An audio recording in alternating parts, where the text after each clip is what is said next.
जय मसीह की प्रिय विश्वासी भाई एवं बहन, प्रभु यीशु का हम धन्यवाद करें और आनंद से भरे समय के लिए जो प्रतिदिन प्रभु हमें प्रदान करता है। हम प्रभु में आनंदित हों और मगन हो और परमेश्वर के सेवा और उसकी गवाही के कार्य में नित्य लगे रहें, बिना थके, बिना रुके और बिना किसी रुकावट के प्रभु के कार्य में हम आगे बढ़ते रहें।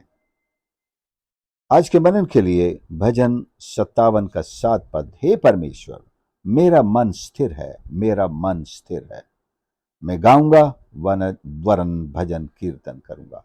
मेरा मन स्थिर है। ये एक बहुत बड़ी आशीष की बात है, अपने मन को स्थिर रखना। आज दुनिया के सारे हालात सबसे बड़ा अटैक मनुष्य के मन पर करते हैं और मन विचलित हो जाता है, मन दुखी हो जाता है, मन व्याकुल हो जाता है, मन घबराहट से भर जाता है।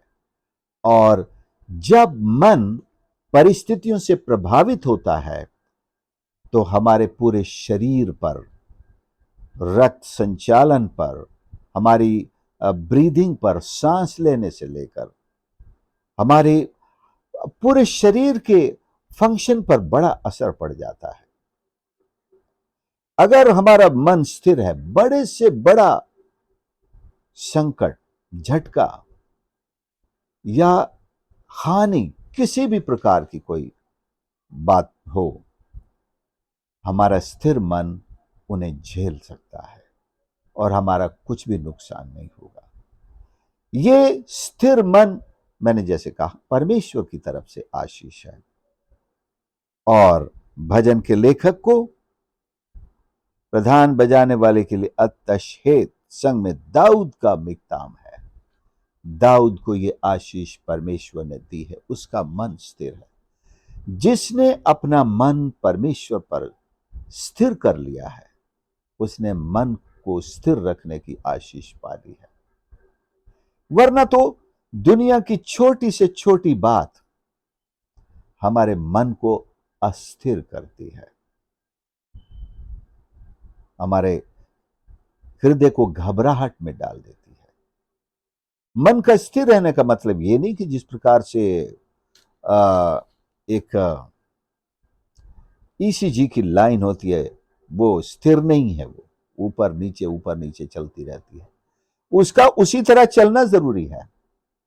अगर सीधी हो जाएगी तो आदमी का दी एंड जिसे कहते हैं, खत्म हो गया है।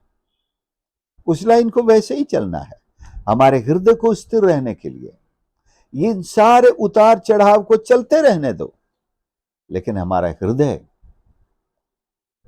परमेश्वर पर टिका हुआ है, परमेश्वर पर आश्रित है, परमेश्वर पर भरोसा करता है। और जैसे पौलुस की भाषा में, रोमियो में, सब कुछ ठीक है। परमेश्वर से प्रेम करने वाले के लिए सब कुछ ठीक है, भलाई ही भलाई है, उत्तम ही उत्तम है। प्रभु यीशु ने यूहन्ना 14 में भी अपने स्वर्ग में लौटने से पहले शिष्यों से कहा, तुम्हारा मन व्याकुल ना हो, डू नॉट बी ट्रबल्ड। उनको पता था कि उनके जाने पर चेले व्याकुल हो जाएंगे। यह व्याकुलता का जो अटैक है, इससे हमें बचकर रहना है। यह अचानक होने वाली घटनाओं के साथ जुड़ करके आता है। कोई भी ऐसी बात, ऐसी घटना या दुर्घटना या समाचार या कोई कमी या घटी, कोई आवश्यकता इतनी बड़ी पैदा होना जिसे हम पूरा नहीं कर पाते, इनके साथ ही व्याकुलता छिप कर मानो रास्ता देख रही है। जैसा उत्पत्ति 4 और उसके 9 में लिखा है, पाप द्वार पर छिपा बैठा रहता है। वहां पर जो छिपा शब्द आया है, उसका एक अर्थ यह भी कुंडली मार के बैठा है। शैतान जैसे कुंडली मारकर दरवाजे के बाहर बैठा रहता है, जैसे ही दरवाजा खुलेगा वो अंदर घुसेगा और लोगों को डसेगा। पाप इसी तरह मौके की तलाश में छिपा रहता है। व्याकुलता छिपी रहती है कि कब छोटी से छोटी घटना हो और वो व्यक्ति के ऊपर अटैक करे, उसे व्याकुल करे। जैसे ही वो व्याकुल होगा, उसके शरीर में सारा परिवर्तन आने लगेगा।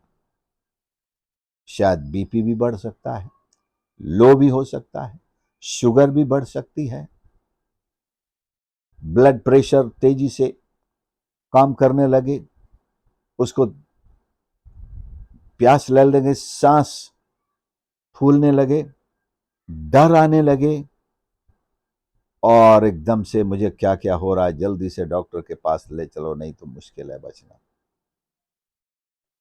एक समाचार जो नकारात्मक था, हृदय की स्थिरता पर अटैक कर गया। कई लोग तो दुनिया से चले जाते हैं। हमें चाहिए अपने हृदय को स्थिर बनाए रखें।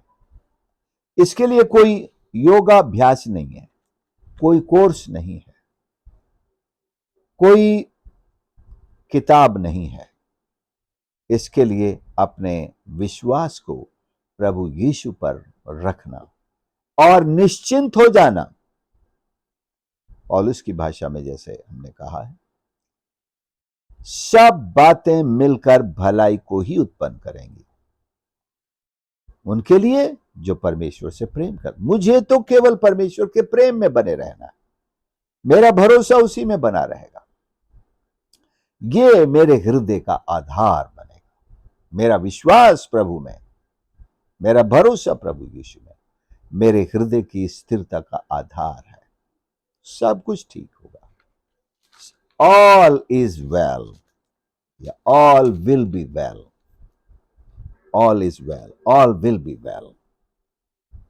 तो ये हमारे हृदय के स्थिरता का एक मंत्र कह सकते हैं आप इसे।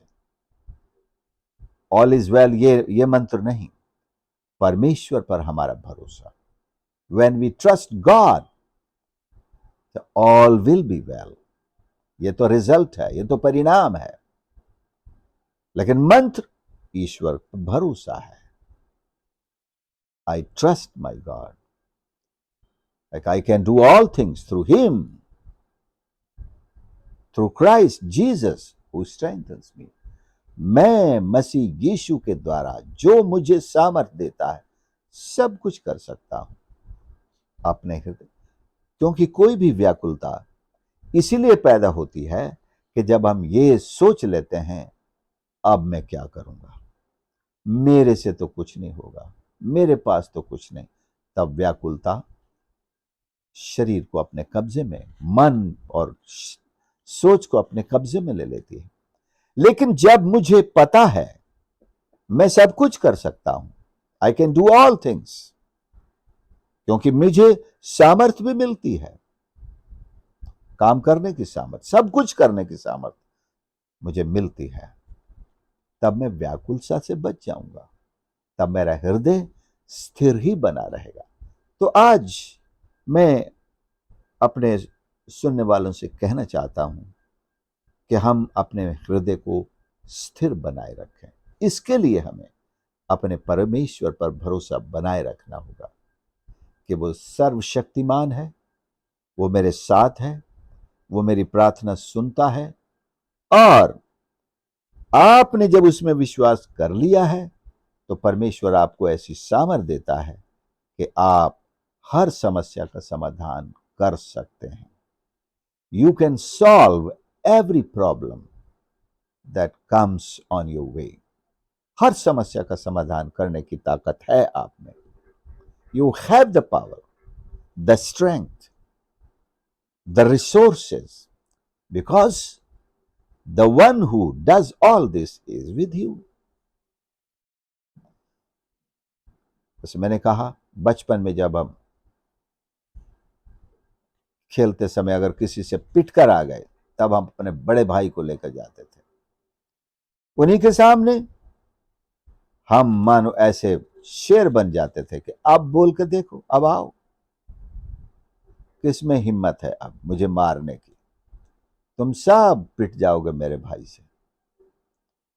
मतलब जब हम ये जानेंगे हमारा परमेश्वर हमारे साथ है, हमारा बड़ा भाई जो सबसे अधिक ताकतवर है, जो सबसे ज्यादा रिसोर्सफुल है, जो सबसे ज्यादा हर काम को संभव करता है, जिसके आगे कुछ असंभव है ही नहीं, वो मेरे साथ खड़ा है। तो मैं अपने हृदय को व्याकुल क्यों होने दूंगा? I will not allow my heart to be troubled, but I will have the blessing of keeping my heart stayed on God. परमेश्वर पर स्थिर रखूंगा, मेरा हृदय स्थिर रहेगा। परमेश्वर हमारी मदद करे। इस संदेश के माध्यम से मैं आपको उत्साहित करना चाहता हूं कि हम अपने हृदय को स्थिर बनाए रखें। इसके लिए परमेश्वर पर भरोसा रखें। हमारी हर सहायता, हर मदद परमेश्वर की ओर से आती है।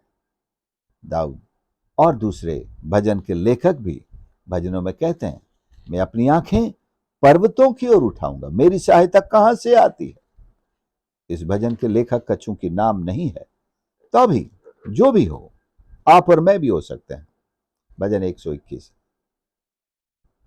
ये सीक्रेट है जो हमारे हृदय को स्थिर रखेगा। हमारा हृदय स्थिर रहेगा। मैं अपनी आंखें पर्वतों की उठाऊंगा, मुझे सहायता मिलेगी। कहां से मिलेगी? यहोवा की ओर से मिलती है, कंटिन्यूअस मिलती है, और आगे भी मुझे सहायता मिलेगी। आइए हम प्रार्थना करें। प्यारे प्रभु, हमारे परमेश्वर, हम धन्यवाद करते हैं इस पवित्र वचन के लिए। तू हमारे हृदयों की रक्षा करता है। हर पल, हर कदम पर आपकी सुरक्षा में हम पाए जाते हैं, आनंदित होते हैं।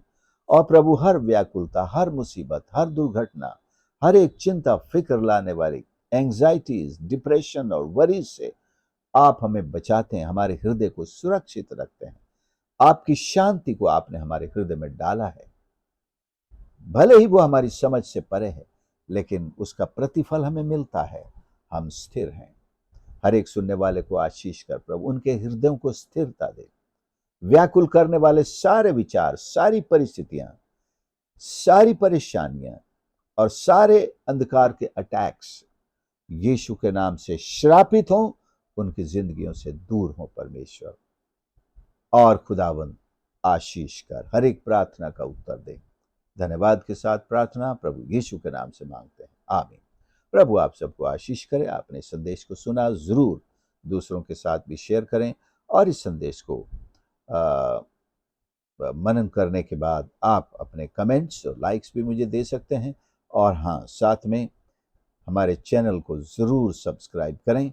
आपका धन्यवाद करते हैं आपके प्यार के लिए, प्रतिदिन हमारे साथ इस चैनल के माध्यम से जुड़े रहने के लिए, और अपने पूरे परिवार में इस चैनल की सेवकाई को इस्तेमाल होने देने के लिए आपका धन्यवाद करते हैं।